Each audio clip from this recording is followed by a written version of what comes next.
అంటే మీరు అబ్బాయిగా ఉన్నప్పుడు స్కూల్లో గానియండి, మీ ఫ్యామిలీలో గానియండి, అంటే మీకు ఏమని చెప్పేవారు? అంటే మీ బిహేవియర్ అప్పట్లో ఎలా ఉండేది? నా బిహేవియర్ చిన్నప్పుడు స్కూల్లో కూడా అమ్మాయిలుగానే ఉండేది. నేను అమ్మాయిలతోటే తిరిగాను. నా ఇంటర్ హ్మ్. కంప్లీట్ వరకు నేను ఒక్క అబ్బాయితో కూడా తిరగలేదు. ఒక్క అబ్బాయితో తిరిగానంటే మా అత్త వాళ్ళ కొడుకు ప్రభాకర్ అనేసి ఏ మేనత్త కొడుకు. ఓకే. ఆ అబ్బాయితో సైకిల్ మీద ఒక నెల, 2 నెలలు మమ్మీ, డ్యాడీ పంపించారనుకుంటా సైకిల్ తొక్కుకొని వాడితో పాటు కాలేజ్‌కెళ్ళని. హ్మ్. అంతే. అదే ఇంక లాస్ట్. ఇంక ఆ! నేను ఒక్క అబ్బాయితో కూడా నేను తిరగడం, ఎంజాయ్ చేయడం గాని, బయటికెళ్ళడం, ఎక్కడికైనా ఎళ్ళడం లేదు. మొత్తం అంతా నా లైఫ్ మొత్తం అమ్మాయిలతోటే. ఓకే. అప్పట్లో చిన్నప్పుడే ముగ్గులేయడము, ఇవన్నీ ముగ్గులేయడం, మెహందీలే గిన్నెలు తోమడం. మా మమ్మీ కూలి పనికెళ్తది అయ్యో! విలేజ్‌లో. ఓకే. మాది చాలా పూర్ ఫ్యామిలీ, మరి అంత మిడిల్ క్లాస్. హ్మ్. సో, మమ్మీ పనికెళ్ళడం, మా డాడీ ఇంకా తాగి తాగి తిరగడం అలా ఉంటది. మమ్మీ పనికెళ్ళొచ్చేసరికి నేను ఒక పక్కన చదువుకొని ఇంట్లో గిన్నెలు తోమడం, కసులుడ్డం, అమ్మ వచ్చేసరికి అన్నం వండడం అలా చేసేదాన్ని. హుహు. ఓకే. అనకపోయేదా? ఈ అమ్మాయిలాగా చేస్తున్నావేంది అది అని? అమ్మాయిలా చేస్తున్నదంటే మమ్మీ పనికెళ్ళొస్తుంది కదా!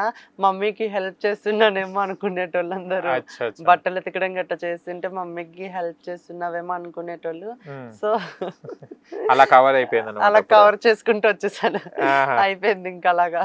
ఓకే. అంటే మీకు బాయ్‌గా ఉన్నప్పుడు ఒక బాయ్ మీద ఫీలింగ్స్ ఎలా వస్తాయి? ఎలా బాయ్‌గా ఉండేది? ఉన్నప్పుడు నేను బాయ్‌గా ఉన్నప్పుడు నా ఫీలింగ్స్ అమ్మాయివి కదా! ఆ! అబ్బాయిని జూషినప్పుడు ఎలాంటి ఫీలింగ్స్ ఉండేది మీకు? అబ్బాయిగా ఉన్నప్పుడు? అబ్బాయిగా ఉన్నప్పుడు అబ్బాయిని చూస్తే ఫీలింగ్స్ వచ్చేటియి. ఆ! సో, నేనెప్పుడు అబ్బాయిలతో మాట్లాడలేదు కదా! ఇంట్లో కూడా అంత అబ్బాయిలతో ఎవరు మా ఇంటికొచ్చేటోళ్ళు కాదు నా కోసం. అబ్బాయిలు రాంగానే పుష్ అని లోపటికెళ్ళిపోయేవాళ్ళా? నేనే పారిపోయేదాన్ని అదే అబ్బాయిని చూస్తే. అంటున్నాను. ఆ! ఆహ్, అచ్చా! ఇంక తిరగతలే ఇంకా మా గల్లీలో ఉంటారు కదా! ఇంకా అలాగా ఆడుకునేటోళ్ళు నాతోటి అలాగా ఈడు ఆడుకొత్తలోడు, ఆహా! ఈడు చెక్కగాడు, వీడు అయ్యో! ఆ ఆ! టైపోడు, వీడు పాయింట్ ఫైవ్ అలా అవమానించేటోళ్ళు నన్ను బాగా. వీడిలా అమ్మాయిలతోటే తిరుగుతాడు, వీడు అమ్మాయిలతోటే ఉంటాడు, అబ్బాయిలతో ఉండడు. హ్మ్. చాలా హ్మ్, అంటే ఇలా అని బ్యాడ్ ఎవరైనా చేసేటోళ్ళు. మిమ్మల్ని ఎవరైనా మిస్‌బిహేవ్ గానియండి, సెక్సువల్ హరాస్మెంట్ గానియండి ఏమైనా చేయడం జరిగిందా? ఆ! నన్నెప్పుడు కోరికలేమైనా అలా తీర్చుకోవడం గానియండి? నన్నెప్పుడు అటువంటివేం చేయలేదు ఎవరిప్పుడుకొచ్చి. ఆ! రావాలని ఉండేనా మనసులో? అహా! లేదు, లేదు. ఆ! నాకప్పుడంతే నా స్టడీ పైన చాలా ఫోకస్ పెట్టాను. నేను హ్మ్. స్టడీ కంప్లీట్ చేద్దామని అనుకున్నా కానీ, సో, ఈ సొసైటీ విలేజ్‌లో పీపుల్స్ వల్లే నేను కొంచెం స్టాప్ అయిపోయాను అనిపిచ్చింది నాకు. ఎందుకంటే ఊర్లోకెళ్తే అమ్మ నాన్నని, ఇలా నీ కొడుకు అలా, అన్నయ్య, అక్క బయటకెళ్తే మీ తమ్ముడు ఇలా, అయ్యో! ఇలా అనేటోళ్ళు. వాళ్ళేమో ప్రెషర్ అంతా వచ్చి నా పైన చూపిచ్చేటోళ్ళు. హ్మ్. ఇంక నేను చదివేదాన్ని కాదు. నేను ఎమోషనల్ అయిపోయి నేను ఏడ్చేదాన్ని. నా లైఫ్ ఏంది ఇలా అయిపోయింది. ఇక్కడే నా లైఫ్ స్టాప్ అయిపోయిందా? ఎందుకు ఈ లైఫు చాలా బ్యాడ్.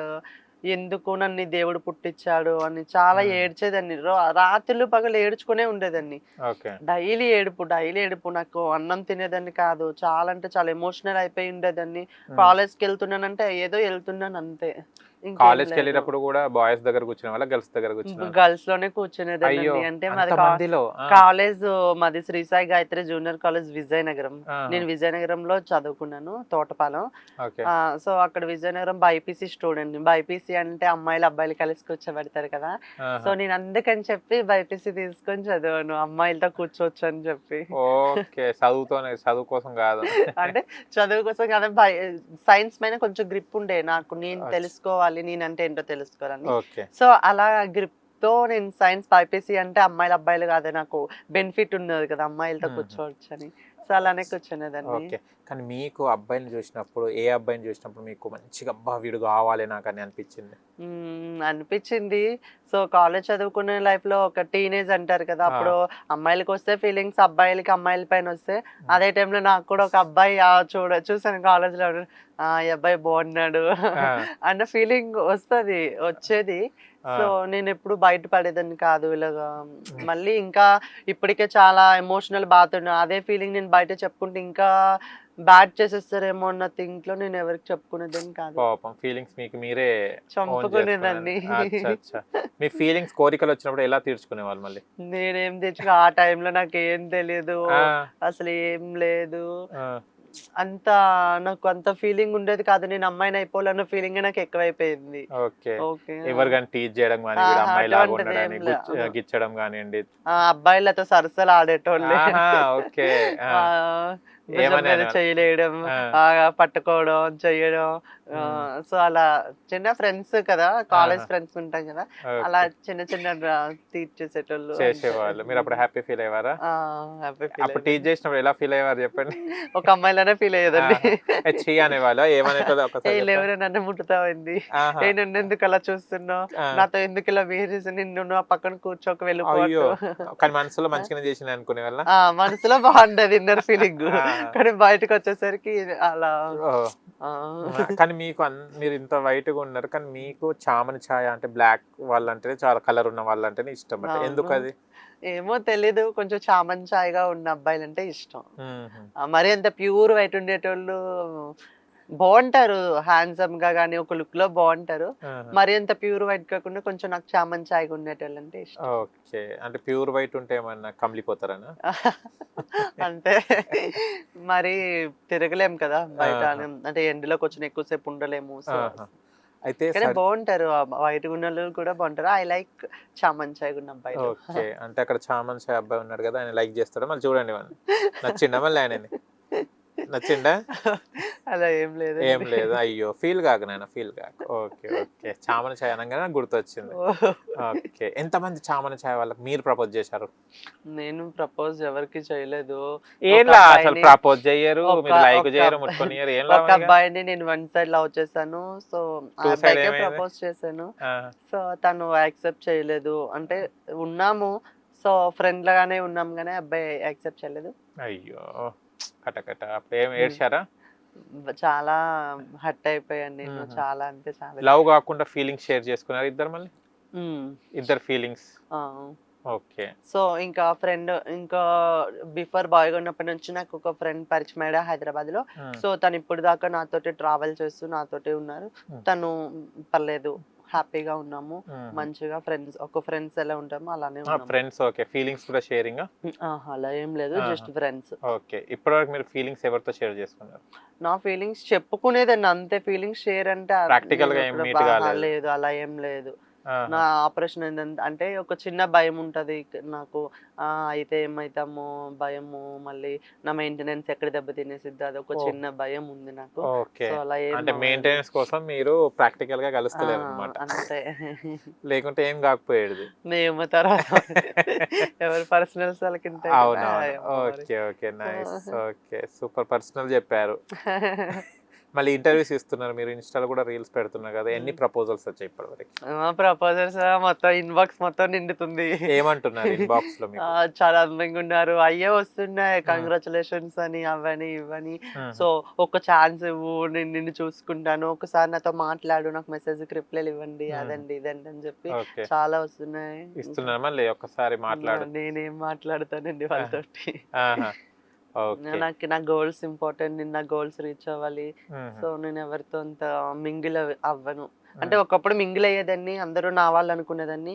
నా లైఫ్లో కొంచెం అప్ అండ్ డౌన్స్ వల్ల నేను చాలా ప్రాబ్లమ్స్ ఫేస్ చేసేసాను.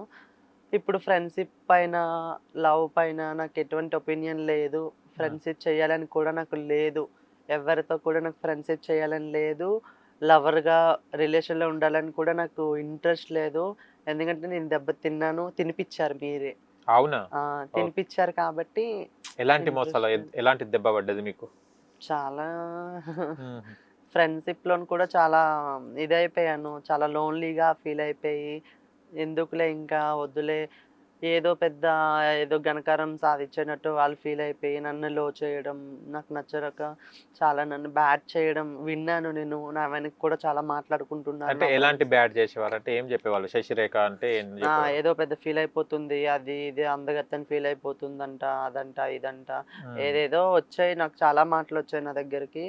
సో దానివల్ల నేను తీసుకోలేకపోయాను. నా అనుకున్న మిమ్మల్ని కూడా నేను నా అనుకునే ఫీల్ అయ్యాను, మిమ్మల్ని ఎప్పుడు బయట వాళ్ళు ఇక చూడలేదు, అది చేశాను. కానీ సో వాళ్ళు ఎలా ట్రీట్ చేసుకుంటారో మనకు తెలీదు, కానీ ఫ్రెండ్స్ నన్ను చూసుకున్నారు, నా కష్టంలోనున్నారు, నా సుఖంలోనున్నారు, నా హ్యాపీనెస్, నా బాధలో కూడా మీరు ఉన్నారు, ఎప్పటికీ ఉంటారని అనుకుంటున్నా. నాకు మీరు తప్పితే ఇంకెవరు నాకు ఫ్రెండ్స్ వద్దు, చాలా ఇంకా వాళ్ళే ఫ్రెండ్స్ అనుకొని నేను ఉండిపోతాను, ఇంకా నాకు ఏ ఫ్రెండ్స్ వద్దు. అయ్యో, ఓకే, అంటే వీళ్ళ మీద అంత నమ్మకమా?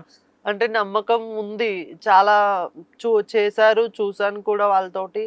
నాకు బ్యాక్ సపోర్ట్ కూడా చాలా ఇచ్చారు నా ఫ్రెండ్స్. కానీ ఇప్పుడు ఎవరి మట్టి వాళ్ళు అయిపోయాము, మాట్లాడుకుంటలేదు, అయ్యో! దూరం అయిపోయాము.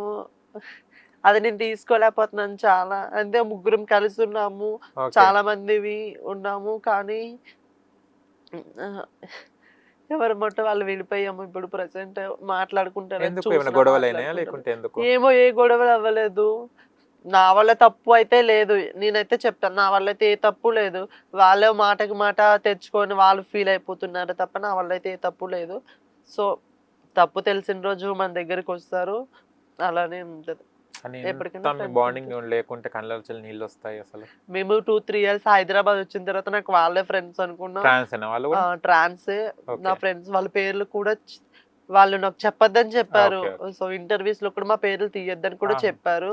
సో, అందుకనే నేను పేర్లు తీస్తలేదు. ఫ్రెండ్స్ అది కమ్యూనిటీలో, నా ఫ్రెండ్స్‌లో, నా సర్కిల్‌లో, మా కమ్యూనిటీలో అందరికీ తెలుసు. మేమెవరము, మా ఫ్రెండ్స్ ఎవరో అందరికీ తెలుసు. ఓకే. సో, అలా కానీ మాట్లాడతలేరు. ఎందుకు అంతగనం ఎందుకు? మాట్లాడతారు. కొంచెం హాయ్ అంటే హాయ్, బాయ్ అంటే బాయ్ అన్నట్టు కానీ అయిపోయింది అప్పట్లాగా ఇప్పుడు. బాండింగ్ ఆ! ఉండదు. ఎక్కడనో చెడినట్టుంది.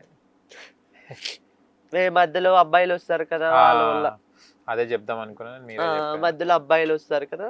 వాళ్ళ వల్ల. ఓకే. అంతే. కానీ మీకు అంతకు మించి అటాచ్‌మెంట్ ఇంకేం లేదు. బాగున్నట్టుంది. అంత ఏడుపొస్తుంది మీకు. పేరెంట్స్ తర్వాత అసలు వీళ్ళే మీకు ఏడకూడదేమో అటాచ్‌మెంట్. అనుకున్నాను. వాళ్ళ గురించి టాపిక్ కూడా రాదు, చెప్పకూడదని అనుకున్నాను. కానీ నా మనసు ఒళ్ళకొలత మీరు అడిగారు, నేను చెప్పేసాను ఫ్రెండ్స్ విషయం. ఓకే. ఓకే. కానీ ఇంటర్వ్యూస్ చూసి కూడా వాళ్ళేం మీకు మళ్ళీ మాట్లాడదాం ఒక ఫ్రెండ్ నాకు అడిగింది, చెప్పింది. "నువ్వెందుకంత బాధపడుతున్నావు? నువ్వెందుకట్లా చెప్తున్నావు? ఉన్నాం కదా! నువ్వే మాట్లాడడం మానేసావు, నువ్వే చేస్తున్నావు" అంటే నాకు ఒకళ్ళు వార్నింగ్ ఇవ్వడం కూడా జరిగింది మా ఫ్రెండ్స్‌లోనే. సో, దానివల్ల నేను ఆ అమ్మాయి సపోర్ట్ ఏమో అనుకోని నేను ఆ అమ్మాయితో కూడా మాట్లాడట్లేదు. సో, అమ్మాయి నాకు మొన్న రాత్రి మెసేజ్ చేసి ఇలా చెప్పింది. ఓకే. అడిగింది. సో, హ్మ్. ఇలా మేము మా ఫ్రెండ్స్‌కి ఏ కష్టం వచ్చినా, ఏదైనా కొంచెం భారంగా ఉంటే మేము జలవిహార్‌కెళ్తాం ట్యాంక్ బండ్‌లో. ఓహో! మా ముగ్గురిలో ఎవ్వరు మూడ్ ఆఫ్ అయిపోయినా మేము టక్కున మనీ కోసం ఎనకాడము, ఆలోచించము. మా ముగ్గురిలో ఎవరైనా మేము పెట్టుకునేటోళ్ళమే. ప్రాణానికి ప్రాణం, మాకు ఫ్యామిలీ కన్నా మా ముగ్గురమే ఎక్కువ అన్నట్లు ఉన్నాం మేము. హ్మ్. సో, అటు మాకు ఏ కష్టం వచ్చినా వెంటనే జలవిహార్‌కి వెళ్ళిపోయేటోళ్ళమి. అక్కడే ఉండేటోళ్ళమి, తిరిగేటోళ్ళమి, ఎక్కడికెళ్ళినా ముగ్గురం కలిసి పడుకునేటోళ్ళమి. చాలా హ్యాపీగా లైఫ్‌ని లీడ్ చేసుకుంటూ వచ్చేసాము. హ్మ్. కానీ ఇప్పుడు చాలా కష్టంగా ఉంది. సో, మాట్లాడట్లేదు, విడిపోయాము. ఒక చిన్న బాధ అంతే. అంతకు మించి ఏం లేదు. ఓకే. తర్వాత మీ ఫ్యామిలీ నుంచెళ్ళి వచ్చిన తర్వాత వీళ్ళ గురించి బాధపడ్డట్టున్నారు గదా! ఆ!